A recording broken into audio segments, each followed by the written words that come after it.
老二，后墙底下那辆三轮归你。爹，您说哪辆三轮？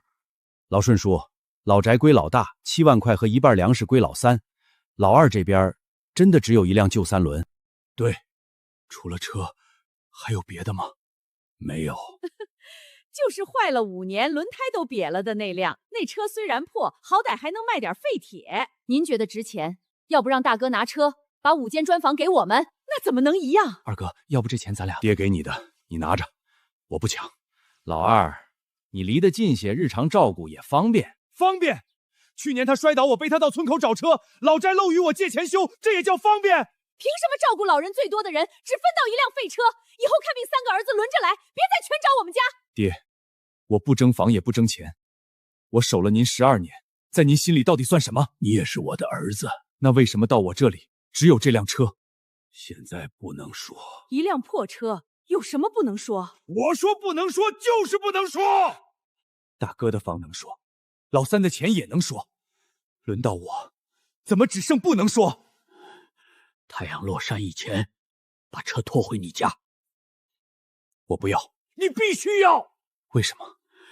因为那辆车本来就该归你，车拖回去以后不许卖，更不许拆。一辆连火都打不着的破车，您到底怕我拆出什么？建民，你等等。小何，去找你赵叔。找赵叔干什么？借他的拖拉机，把3轮拖到你家去。可我爸说他不要。他现在说的是气话。爷爷，您既然知道他心里难受，为什么不把原因告诉他？有些话现在说了，这个家会更乱。那辆车里到底有什么？别乱动，更别让其他人碰。爸，1辆破车至于看得这么紧吗？车已经归老二了，跟你们没关系。小何，先按你爷爷说的办，拖回去以后，你爸要是还不愿意，再慢慢商量。我去找赵叔叔。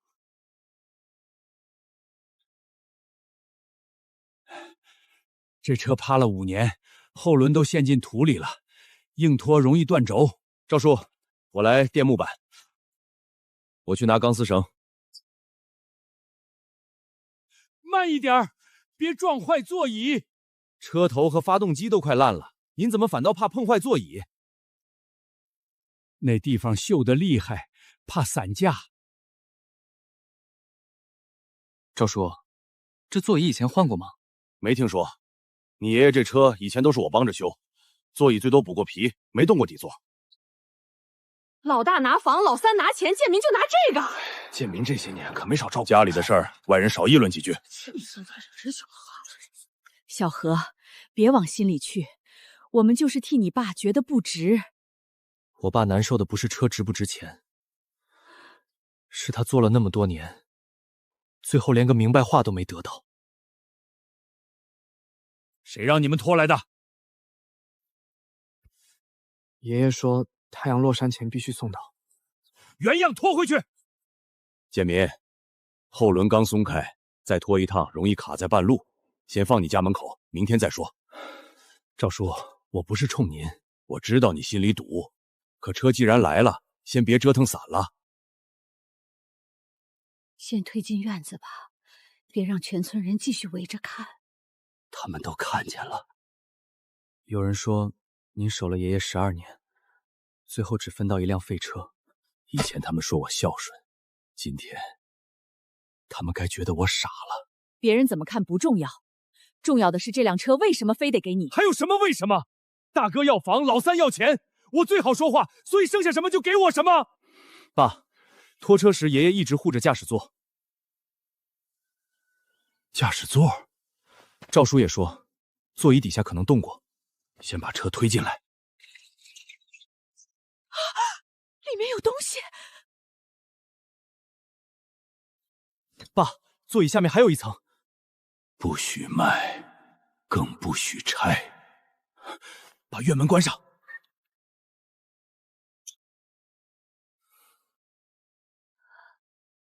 要不要先去问问你爷爷？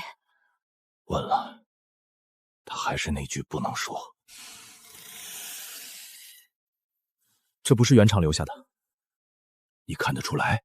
修理铺里焊过的东西我见过，周围铁皮都锈透了，只有这一圈修的钱，说明后来动过。那会不会是别的师傅修的？这车早些年换过轮胎，修过油泵，也补过车斗，可座椅底下没坏过，没理由焊这么一圈。会不会只是你爹藏了几件修车工具？真是工具，放原来的工具箱就行，何必另外封死？爸，把座椅卸下来吧。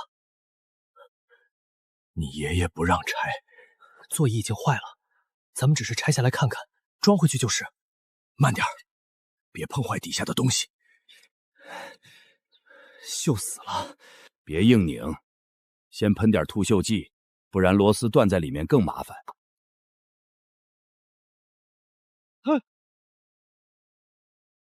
扶住！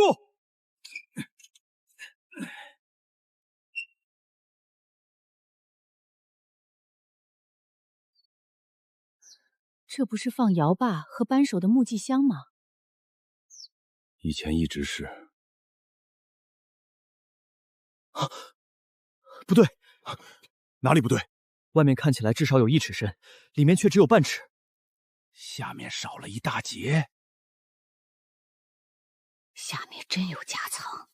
这里像是有颗螺丝，不是普通螺丝，头被磨平了，外面还抹了一层黑油，像是故意不让人发现。我小时候跟着爹开过这辆车，从没听他说这里还有夹层。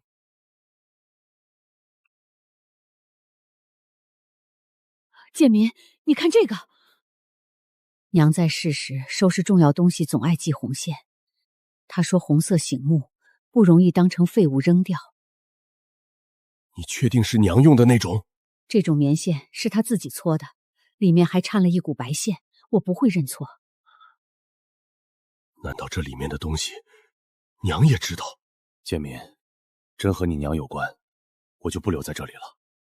张叔，今天麻烦您了。不管里面是什么，先别往外说。你爹既然藏了这么多年，肯定有他的原因。小何，小心手。妈，你拿手电照着。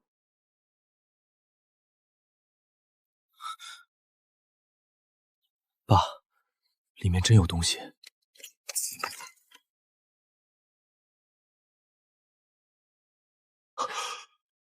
这是你奶奶留下的信。建民，把手停下！爷爷，您怎么一个人过来了？我不来，你们就把东西撬坏了。您不是不让我拆吗？我是不让你乱拆，没说永远不让你看。有区别吗？有，还好没伤到里面。爹，里面到底装着什么？老二，这辆车真拖回来以前，我不能把钥匙给你。为什么？因为你娘留下过话。我娘说过什么？她说车只要还在老宅，盒子就不能动。等车真正归了你，夹层也被你亲手发现，我才能把钥匙交出来。娘什么时候安排的？她走之前。难怪这线跟娘以前用的一模一样。爷爷，奶奶是不是早就知道有一天会分家？她不是知道哪一天分家，她只是太了解这个家里的人。既然娘早有安排，您白天为什么不说？先把盒子拿出来。塑料布下面有铁盒，边角已经生锈，往外拿时拖住底，别硬拽。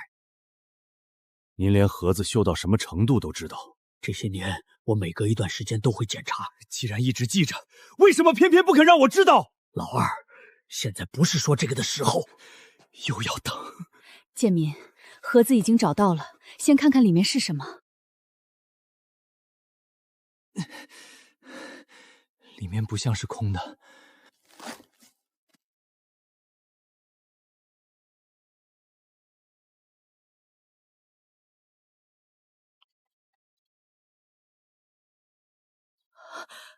真是娘的字。我认得。娘走了这么多年，为什么还给我留了东西？因为她走的时候，最放心不下的就是你。她知道您会这么分。他知道你大哥要守老宅，老三以后要出去。他也知道你这个人什么都能让，最后最容易把自己让没了。所以他留下这个盒子，是怕您亏待我。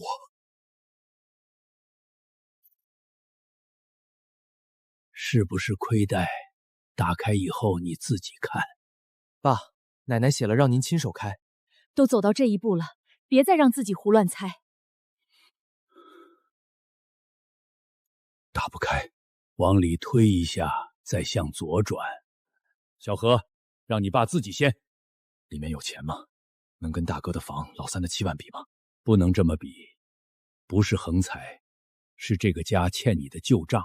怎么有这么多东西？爷爷，这些全跟3轮车有关。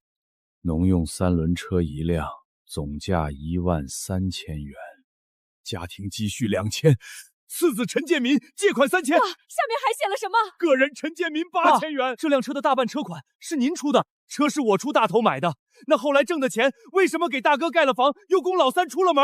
因为那时候家里先雇了他们。那我呢？你的那一份一直欠到了今天。爹，账本里都记了什么？你自己翻。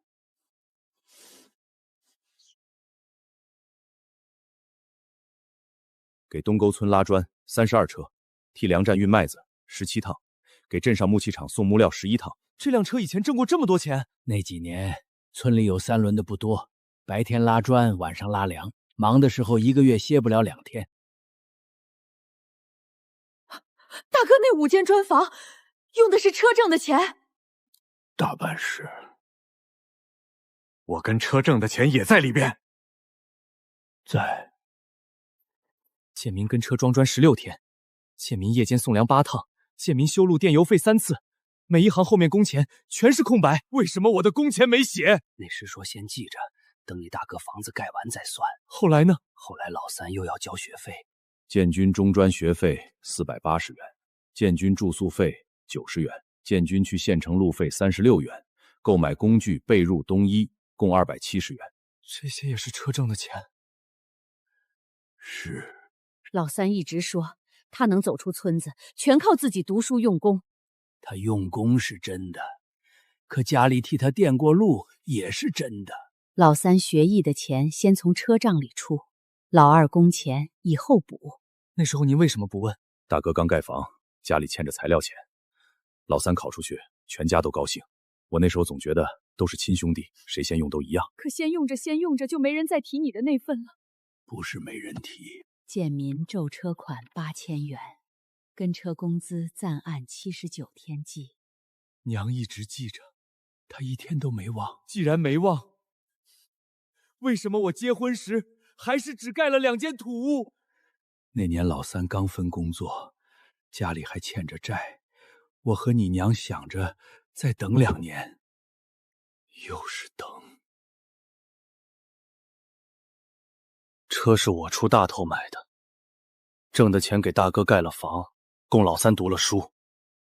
我留下的只有一句：以后补。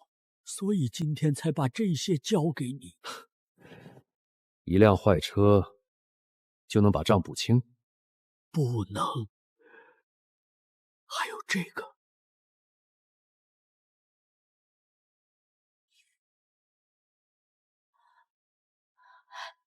里面有多少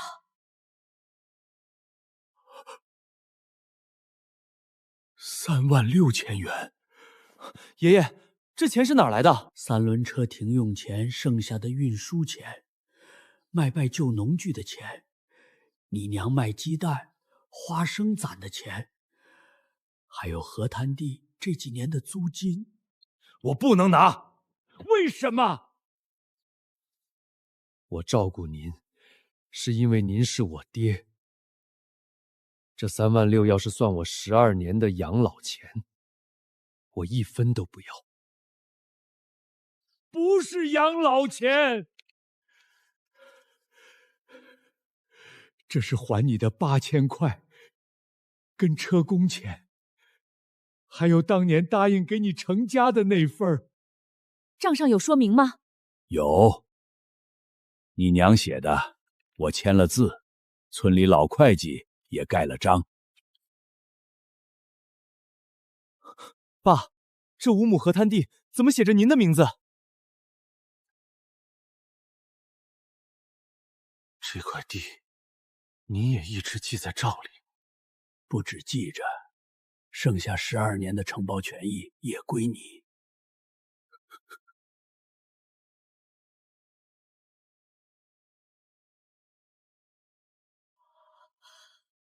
3.6万，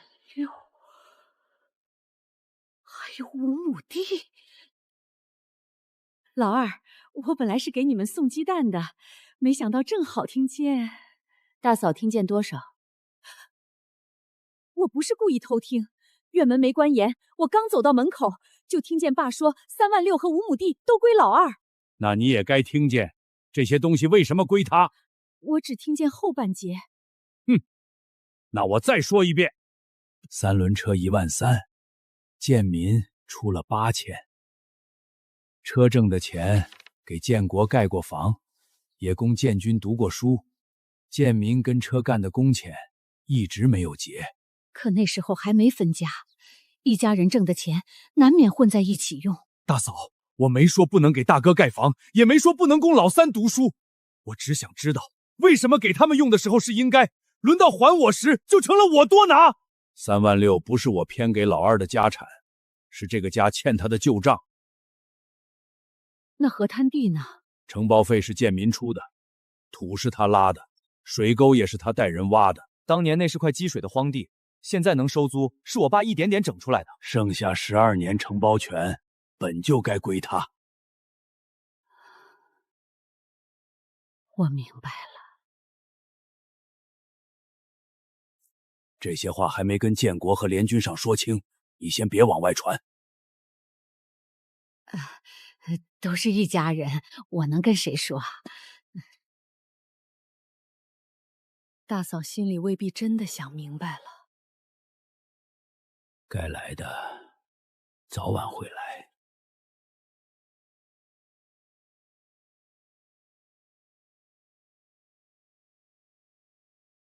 爹，现在能说了吗？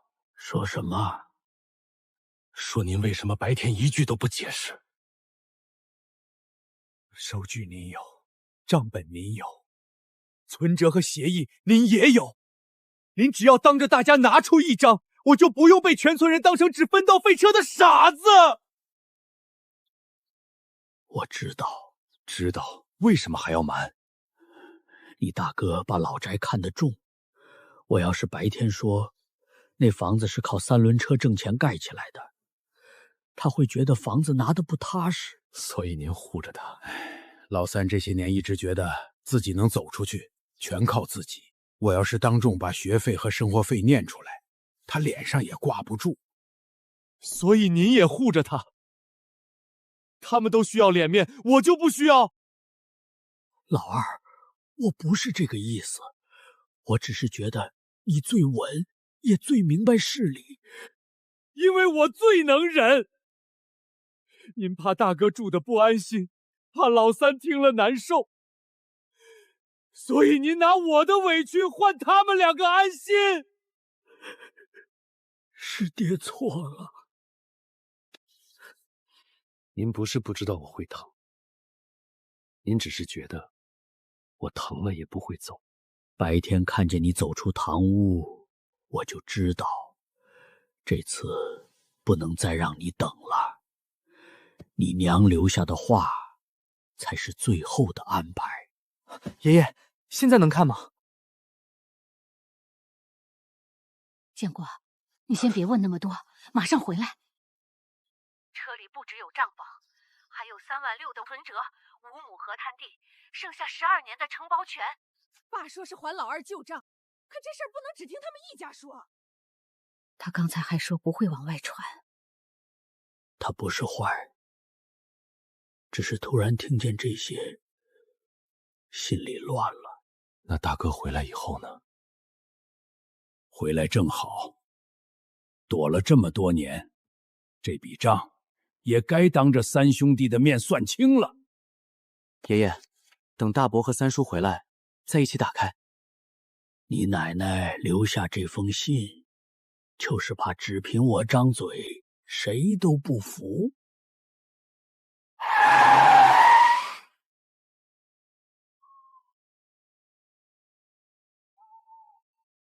老二，开门！爸，铁盒里的东西，今天咱们当面说清楚。当面说清楚。好，今天不只算盒子里的东西，大哥的房、老三的钱，还有我这辆破车，全部摆到桌上，一起算。爸，贵芬说车里还有3万6和5亩地，是真的吗？是真的。所以你们想怎么办？重新商量。可以，你同意重分？我同意把所有东西放回桌上。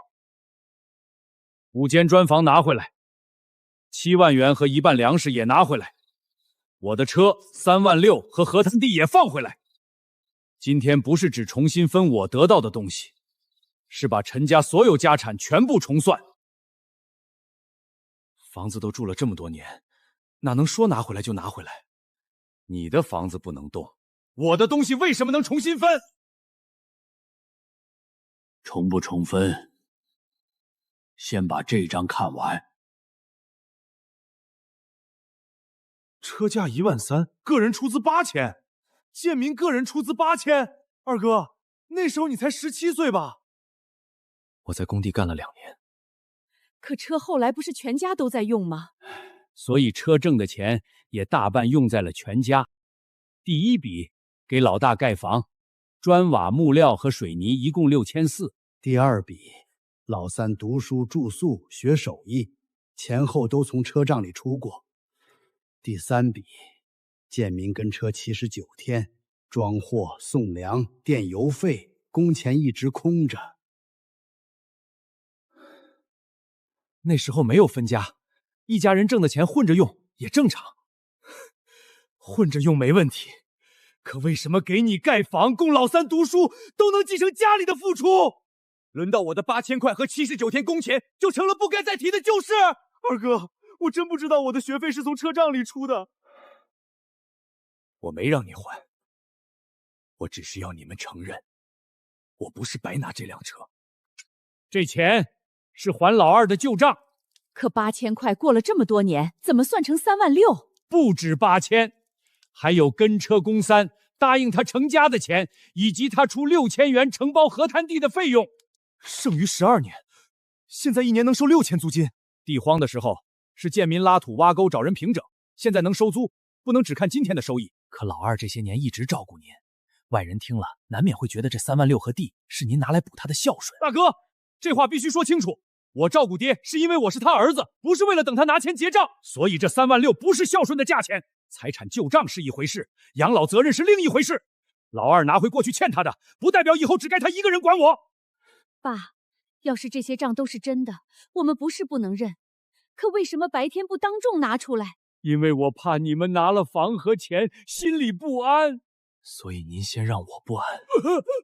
爷爷，爸的药在哪里？要不要马上叫救护车？小何拿病历，秀兰倒温水，大哥把窗户打开。二哥，你怎么知道药放在哪里？因为这2年每一次都是我拿。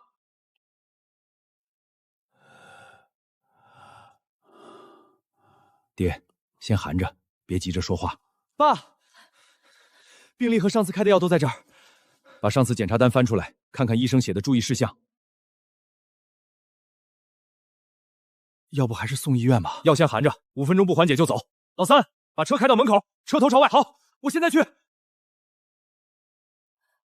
爹，胸口还闷吗？好多了。今晚先别回老宅，等会儿量血压，明早我带您去复查。你怎么知道他什么时候该吃药，什么时候该去医院？这个药吃了2年。2年了。前年冬天第1次发作，医生开的。我只知道爸血压高。上次让你们回来看看，大哥打过电话。那天我在外地开会。我知道。我那阵子也忙着给房顶换瓦。大哥，现在不用解释过去。我只想让你们看清楚，我照顾爹不是因为顺手，是因为每次他需要人时，我就在。今天先不算钱。爸，您身体要紧，账可以改天再说。不能改。老大，我第一次住院是谁守的夜？二哥，我去年在院里摔倒，是谁背我去村口？也是二哥。你们不是一点没管过我？老大逢年过节送东西，老三也寄过钱，这些我都记着。爸，那您为什么还这么说？因为送东西和寄钱不能代替人在身边。以前我总觉得二哥离得近，先让他处理最方便。方便1次2次可以，可不能每一次都变成应该。以后爹复查、住院、陪护，3家轮着来。轮着来可以，可建国腰不好，不能一直守夜。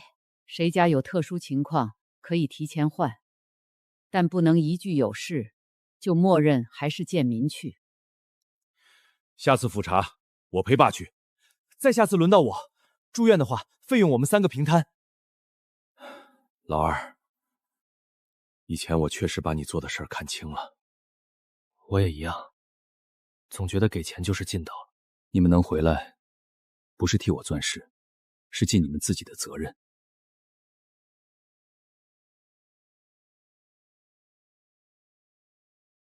这些话，你们娘早就写过。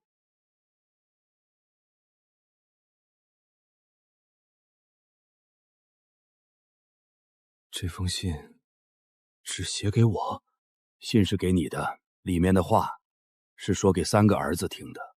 爸，妈是什么时候写的？他走前半个月。建民，你念吧。建民，等你看到这封信，娘大概已经不在了。你大哥成家早，家里给他盖房，用过3轮车挣的钱。你3弟读书学艺，车账里也出过学费和生活费。你17岁拿出8000块买车，又跟车干了多年，家里欠你的，不该因为你不问就当作没有。3万6和河滩地是还旧账，不是拿钱买你的孝顺。养老是3个儿子的责任，谁拿了房，谁拿了钱，都不能拿来抵掉自己该做的事。一个家不能总靠最懂事的那个人吃亏来维持。这句话，你娘当年是先说给我听的，可我到分家那天，还是犯了同样的错。您明知道娘最怕我吃哑巴亏。是。那您为什么还让我当着所有人的面只拿1辆破车？因为真正的分配不止白天那一张，你们娘还留了一份完整安排。啊，房、钱、旧车、存折、河滩地，还有以后怎么养老，全写在这上面。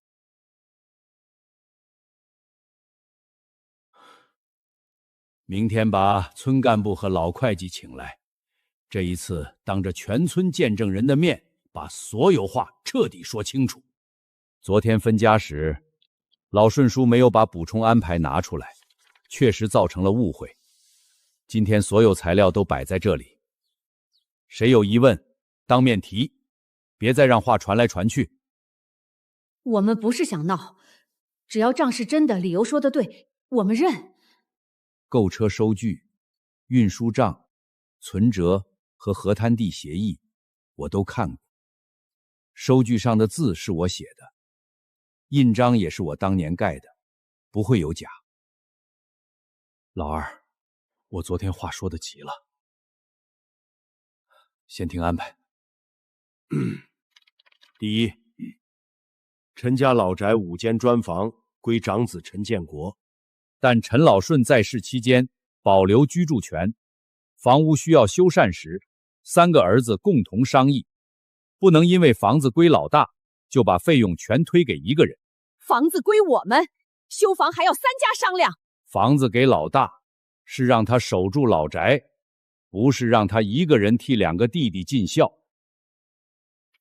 第二， 7万元存款和1半粮食归三子陈建军。二哥，以前家里供我读书的钱，我会记着。不用还。你只要别再说自己从没靠过家里。这句话，我以后不会再说。第三，旧农用3轮车归次子陈建国所有。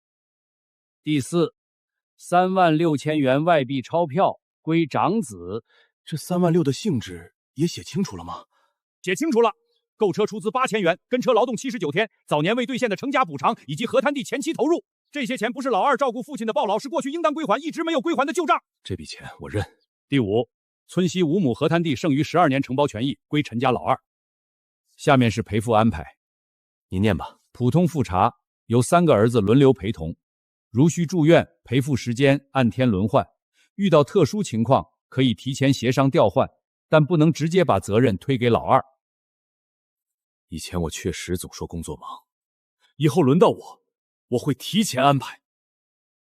下一次复查，我先陪爹去。好。有意见现在说，签字以后谁都不能再把旧话翻来覆去的说。建国，你还有什么想不通？我只是在想，这么多年，我一直觉得自己是长子，拿老宅理所应当，可我没想过，砖房里还有老二年轻时出的8000块和跟车的力气。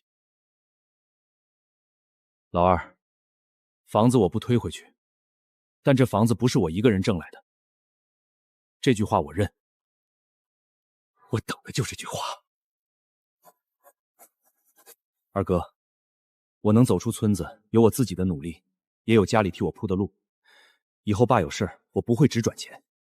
我不要你们补我多少，我只希望以后别再觉得我留在村里是因为我没本事。爹，您怎么了？我最大的错，不是东西分错了，是我怕他们2个不安心，就先让你寒了心。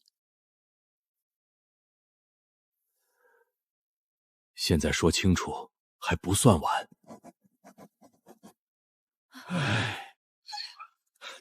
爸，赵叔刚检查了3轮车，怎么了？发动机没有彻底坏，换掉油管、电瓶和线路，它还有可能重新开起来。老二，把它修起来吧。修。发动机没稿子，车架也没有断，确实能修。需要换什么？2条轮胎、电瓶、油管、线路、刹车线，油泵也得拆开清洗。大概要多少钱？全用新的，7、8千打不住。花这么多钱修一辆旧车，划算吗？只算价钱，肯定不划算。不划算就别勉强。修。老二，你不用为了我，不是为了证明您分得对。这辆车有我攒下的8000块外币钞票，也拉过大哥的砖，送过老三去上学。他值不值钱是一回事，该不该让他重新想起来是另一回事儿。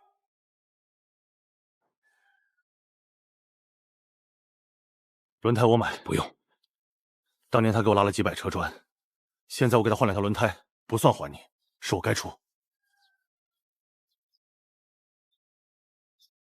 电瓶和线路我负责，那发动机和刹车我来。这回不是老二一个人修，是你们3兄弟一起修。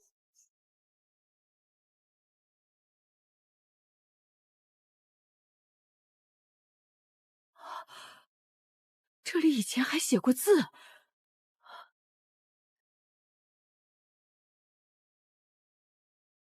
我去县城上学那天，就是坐这辆车去车站的。我家盖房时，砖也是他一车一车拉回来的。那时车一响，全村都知道家里有活。以前你们也是这么围着他。后来各自有了日子，倒把这些忘了。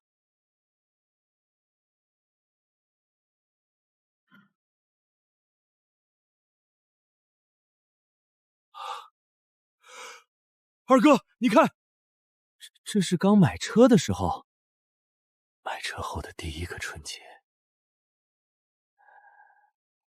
你娘非要照一张。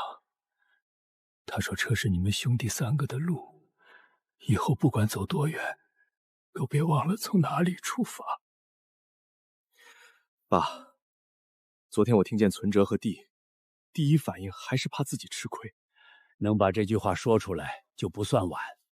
收好，以后别再压在车底下了。赵爷爷，能点火了吗？先试一下，别踩油门。还是不行。有反应就是好事儿。油泵还没完全上油，再排一次空气。需要怎么做？老大压手油棒，老三看油管，建民盯着接头。老周，什么事儿？明哥，河滩地上游的排水沟塌了，地里进水了，已经漫进来一大片，下午还有大雨，再不拉土，庄稼保不住了。我开面包车去村里找人，我去借抽水泵和发电机。小何，准备铁锹和编织袋。秀兰，你联系老周先清排水口。我马上打电话。再给我半个小时，只要油泵上油，这辆车就能帮你们拉土。赵爷爷，继续修。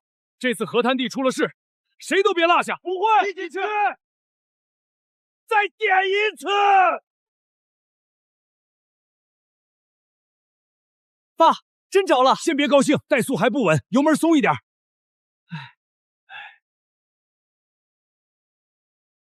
刚修好就去河滩地，能行吗？慢着开没问题，刹车线换了，油路也通了，就是别拉太重。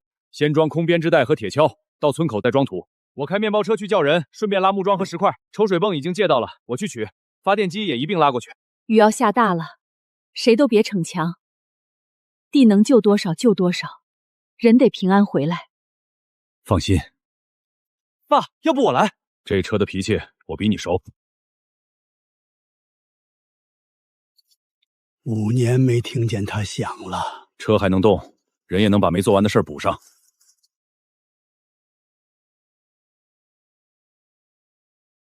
这不是昨天拖回来的破3轮吗？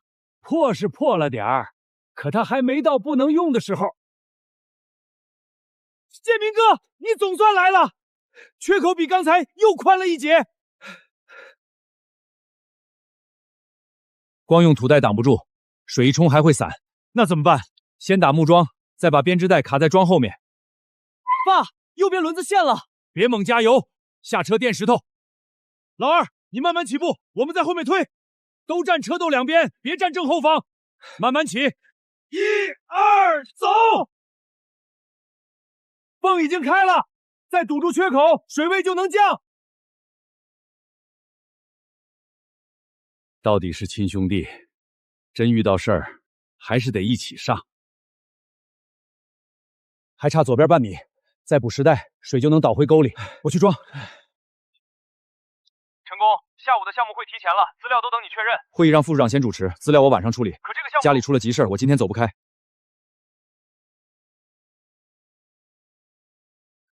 建国，雨这么大，你早点回来，房后那堆木料还没给盖。你先找塑料布盖一下，我把这边缺口堵住再走。还得多久？以前有事儿，总是老二留下。今天轮到我了。那你们注意安全，我给你们烧姜汤。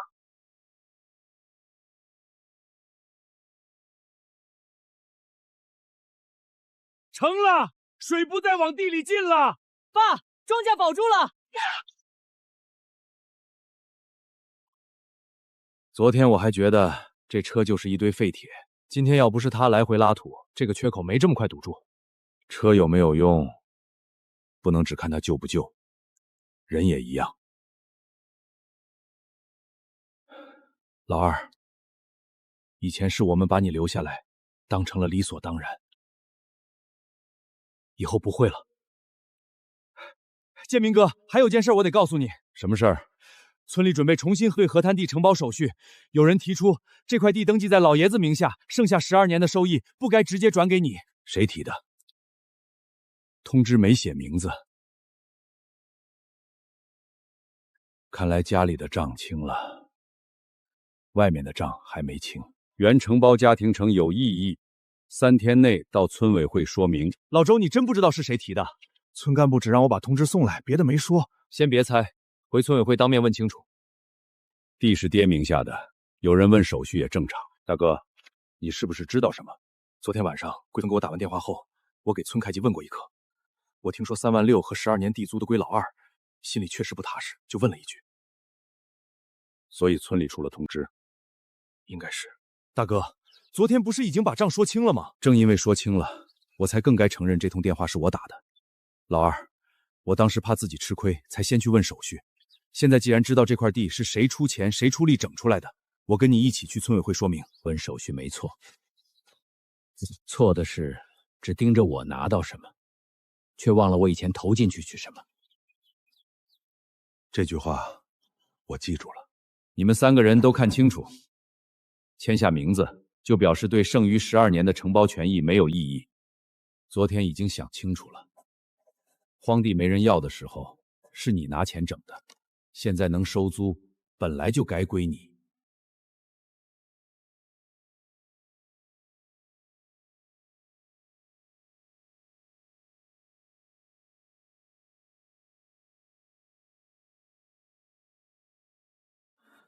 二哥，当年我在外面读书，连这块地怎么来的都不知道，我没有理由只看今天的收益。爹，这块地转给我以后，您每年的生活费还是3家一起出，按昨天签的协议办。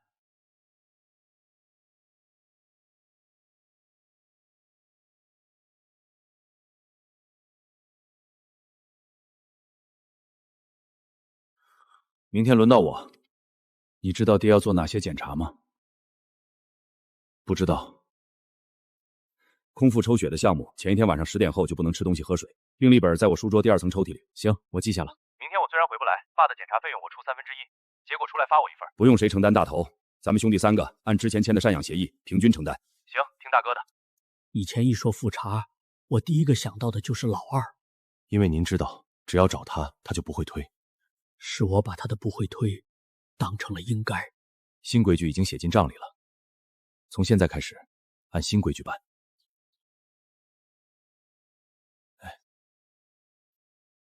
老二，我都带齐了吗？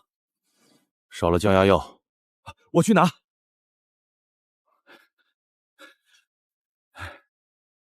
建民，你今天不用跟着，我知道。这还是12年来爹复查，你第一次不用跟着。以前我总怕自己不去就没人管，现在你可以试着信他们一次。检查结束了。老二，医生让爸住院观察2天，你先别急，今晚我守，明天让老3回来接班。好。建国，你回去吧。医生说今晚要观察，我不能走。你家里不是还有事儿？贵芬能处理。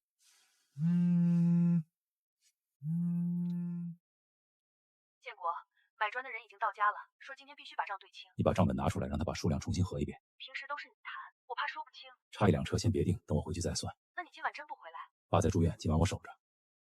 行，家里我先顶着，你也别光顾着爸，自己记得吃饭。知道了。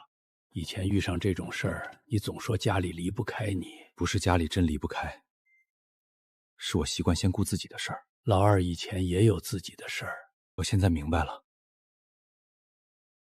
家属注意，老人今晚暂时不能自己下床，要是头晕、胸闷，马上按铃。晚上还要吃药吗？ 9点测完血压，再按衣服吃。你以前从没问过这些。以前不会，现在学。爸，昨晚感觉怎么样？没再闷，医生半夜来过一次，血压已经稳了。大哥，你回去休息。药呢？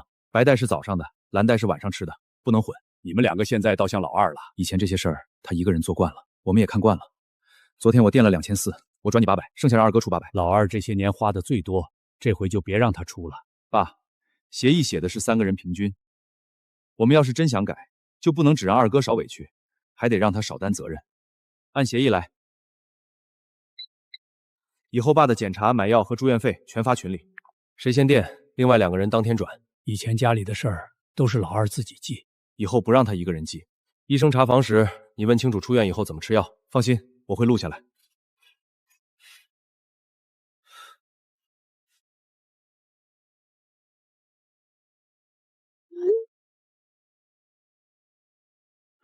二哥，爸情况稳定，医生说再观察1天。早上的药吃了吗？抽血后吃的，医生刚调整了一种降压药，我把医嘱录下来了。要不我下午过去一趟？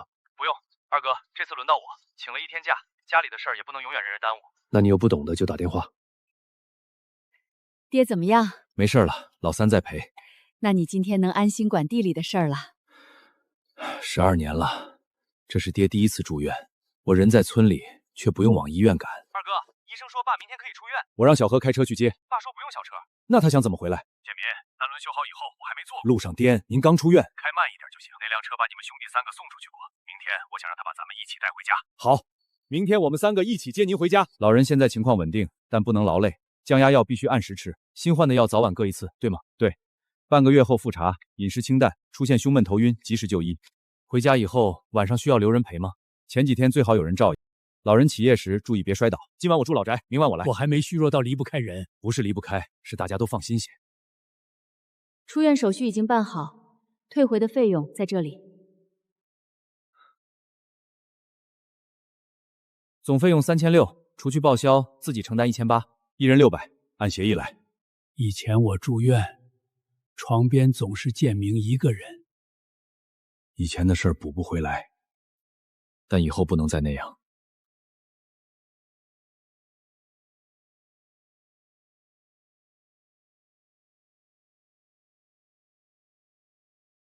我做那个。爸，3轮颠，您刚出院。建明开慢点儿，你们3个都坐上去。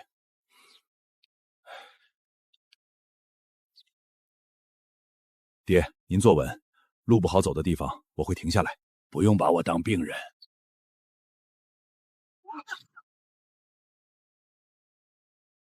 咱们兄弟3个上一次一起坐这辆车，还是老三去县城上学的时候。那天二哥开车，大哥帮我捆行李，一路上怕迟到，催了我10几遍。那时候总想着赶紧走出村子。老大盖房，他拉过砖；老三读书，他送过人，也挣过学费。只有老盖儿跟着他跑了那么多年，我却总想着以后再补。账已经说清了，纸上的账清了，心里的还得慢慢还。那就别再提谁欠谁，以后该谁做的，谁都别躲。不会躲。那辆3轮真修好了，昨天还是拖着走，今天都能从县城开回来了。建民，停一下。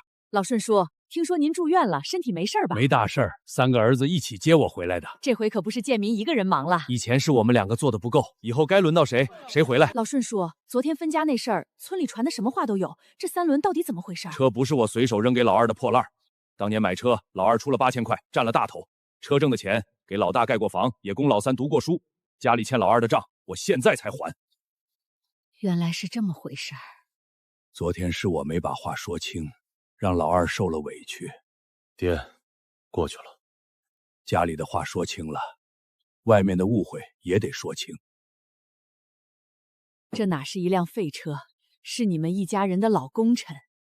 老顺叔，你们回来的正好，又出什么事儿了？连日大雨后，墙根已经裂开一道明显的缝隙，西屋墙体进了水，随时可能继续下沉。房子虽然分给了老大，可老顺叔还住在这里。今天必须先把人安顿好，再商量怎么修。爸今晚不能住这里，先去二哥家还是去我那边？咱们现在定。先把爹接出来。房子的账昨天已经分清，今天该一起担的责任，谁也不能少。昨晚雨大，墙根积水，地基可能松了。屋里还能进去拿东西吗？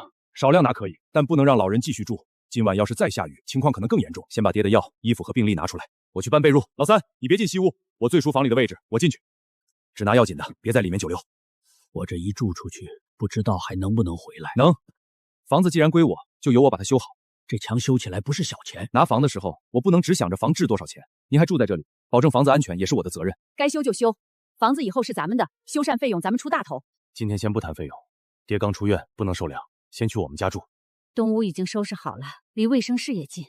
协议刚定好，轮流照顾，总不能又全住老二家，可以1周1换。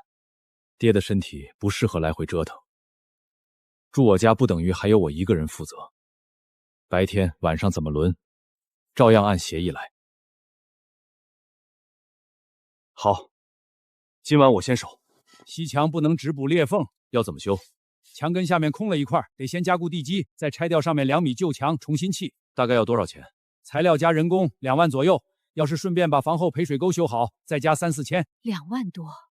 修房子虽然给了你，可我还住在这里，修房钱不能让你一个人全出。爹，这件事要分清，墙体和房屋本身的维修，大哥承担。房后排水沟关系到整个院子，也关系到您居住安全，我们3家共同出。我同意。房子归我，墙体维修我负责。家里存款够，实在不够，我把今年收粮的钱先拿出来。人工方面，我们能帮就帮。我请3天假，虽然不会砌墙，但搬材料、清沟都能做。专业的活让我们来，你们把旧砖清开，排水沟挖通，能省不少人工。房子是我的，钱我出。你们愿意回来搭把手，我记情，但不记债。一家人该帮的忙，不必每一件都写进账里，但属于谁的责任，必须先说清。这次说清了，砖和水泥只能卸在这里，再往里车进不去。这么多东西，靠人搬得搬到晚上。爸，让3轮来拉。水泥不能装多，1趟10袋，砖1趟半车。车刚修好，慢慢跑正合适。小时候坐车兜里觉得大，现在装10袋水泥就满了。不是车变小了，是咱们都长大了。别光说话，袋口朝里放，路上不容易滑。听司机的。昨天你们帮着堵河滩地，今天修老宅，我们也搭把手。不用耽误大家干活，一人搬几块砖，不耽误。当年盖老大那5间房，也是这辆车拉砖。这次不一样。哪里不一样？当年是1个人跟着车跑，这次3个兄弟都在。这是谁弄的？小时候你非说这辆车将来要归咱们3个，就拿钉子弄了咱们的记号。后来分家，咱们倒差点因为他把名字都分开了。幸好最后没分开，以后这辆车闪归老二，谁都不再惦记。可家里真遇到事儿，咱们3个还是一起上。车有主人，家没坏人。